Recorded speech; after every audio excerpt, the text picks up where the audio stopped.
This is our narrated presentation on the Nanking Massacre. My name is Idil, and my group members are Cameron, Sean, Ronnie, and Kellen. I will be introducing the topic to you and concluding as well. I also decided to answer the question, what role did Japanese culture play in provoking the genocide? Cameron answered the question, was there a Chinese resistance movement in the city during the Japanese occupation? Ronnie answers, was there a long history of less than good relations between China and Japan? Lastly, Kellen answered, was Japan held accountable for their action, and how long had China been at war before the capture of Nanking? For our assignment, we are discussing the Nanking Massacre. This massacre is known as a wartime crime and is discussed to this day by historians. With no official apology from the Japanese government and December 13 as a National Memorial Day in China, we are here to fully understand how the genocide was able to occur. In this presentation, we will be answering why the genocide of Nanking was able to occur. But before we do, I want to begin our presentation by discussing who was involved in the battle, as well as what took place. In 1937, during World War II, the Japanese army was able to infiltrate the Chinese capital, Nanking. In this 6-week battle called the Nanking Massacre, Japanese soldiers brutally murdered hundreds and thousands of Chinese soldiers. It was also known as the Rape of Nanking, as 20,000 to 80,000 women were sexually assaulted. The battle was gruesome and left the city in ruins. This would later take decades for the city to rebuild, as the capital was moved to Beijing. The rest of our slides will later go into detail on the battle and examine how the genocide was able to take place.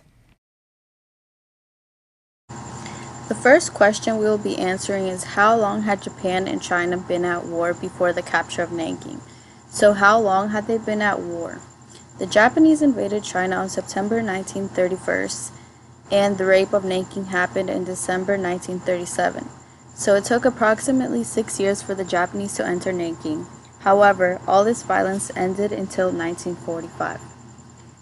Now, why did the Sino-Japanese War begin, and why did the Nanking Massacre begin?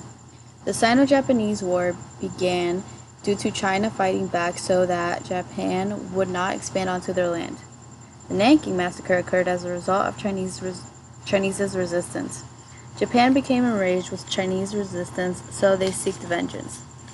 Another reason for the Nanking Massacre could be that Japanese soldiers valued being seen as strong individuals, so their superiors/generals encouraged them to act out in violence because it would better prepare them for war and they would be seen as the ones in control of the situation. Lastly, what's the outcome of Japan's violence? When the Japanese arrived in China, they violently murdered and sexually harassed citizens regardless of their age. According to the article Nanking Massacre, the Japanese looted and burned at least 1/3 of Nanking's buildings. Even if some of the Chinese citizens were saved from death, they were maliciously tortured. An example is that some of them were forced to bury people from their community, and some of them were introduced to highly addictive drugs such as heroin. Now I will be sharing some of the pictures I found on the internet. The first one is of a propaganda that exhibits a young boy having to go to war and not being able to come back home alive. The next picture is of a map that exhibits Japan's occupation in China in 1949. Question: was there a Chinese resistance movement in the city during the Japanese occupation? For the most part, no, but during the occupation of the city, the Nanking Safety Zone was set up by the international community to provide aid and protection for refugees fleeing from the invading Japanese forces. For the most part, there were no significant attempts by the Chinese military to fight back. After the defeat at the Battle of Nanking, the Chinese army retreated and commenced a scorched earth policy, leaving the people of Nanking defenseless.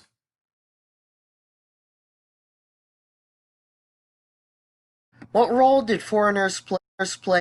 What role did foreigners play in Nanking during Japanese control of the city? In the Axis alliance, the two most similar allies were the Japanese and Germans when it comes to both military enforcement and soldier zeal. Imperial soldiers, like Nazi troopers, both follow orders without question. The Nazis were the ones that pushed the agenda of fear quota to its allies. The Japanese really had no reason to commit war crimes against the Chinese, but wanted to spread influence and unite all of Asia. The Nazi Empire spread throughout Europe quickly and powerfully while ruling with fear. The Japanese lie would be easier to follow and do the same thing. The next question we will be answering is, were the Japanese ever held accountable for their actions in Nanking? So yes, while not all of them were held accountable, many of them went to trial and got punished. According to the article Japanese War Crime Trial Begins, the International Military Tribunals held 28 trials of those who committed war crimes during World War II.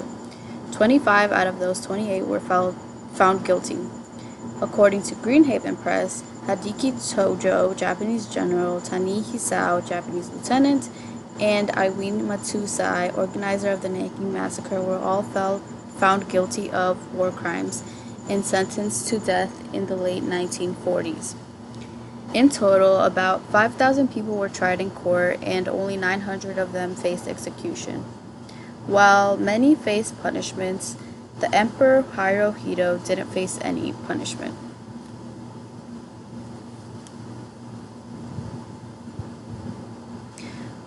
These pictures exhibit that many of the people involved in war crimes such as the Nanking Massacre were taken to trial.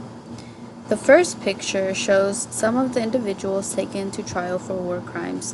Their picture is shown, and above or below it is their signature. The second picture is an exhibit of an actual trial going on in Japan during 1946.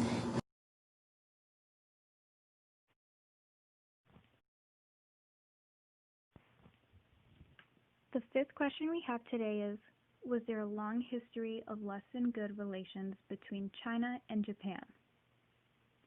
Taking a look at China and Japan's history, it's a rocky one. At first, the Japanese were influenced by the Chinese from scripts to similar beliefs and other traditions due to its close proximity. However, tension starts to arise as early as the 13th century. China begins many attempts at invading Japan in 1274 under the rule of Kublai Khan, and then again in 1281. Both of them, however, were failed attempts.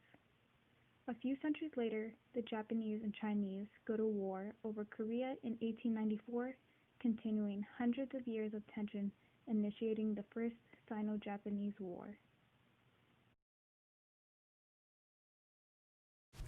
What role did Japanese culture play in provoking the genocide? Prior to World War II, Japan had been in isolation.